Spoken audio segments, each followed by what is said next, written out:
like the Kodak film project back in about 2000 that created a product, was a very successfully managed project, on time, on budget, on spec, that created a product that created no value whatsoever for the company. And there are many of those kinds of examples out there.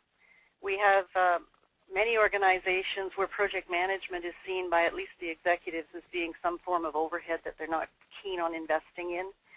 And we have evidence that suggests that on complex projects, when they're starting to go out of control, rigorous application of traditional control-oriented project management practices make the situation worse.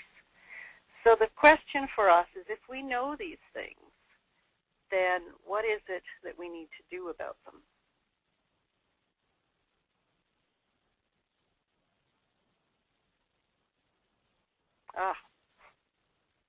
And my suggestion is that, as Albert Einstein so famously said, we cannot solve our problems with the same thinking we used when we created them.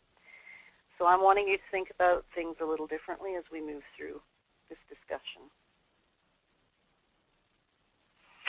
And one of the things I want you to think about is that there has been consideration of projects as complex adaptive systems, about borrowing the concepts of complexity and chaos theory from the natural sciences that are disrupting their thinking about how they do their work and applying it in the project management world. I want to read you this quote. Project management can no longer be perceived as an orderly pursuit of preconceived plans towards the achievement of predetermined goals, but must be viewed as an ongoing play with chance and probability in an environment where not only players but also the rules of the game are subject to change.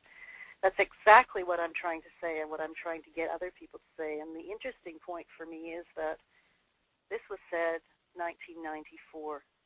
Almost 18 years ago, this was a reality of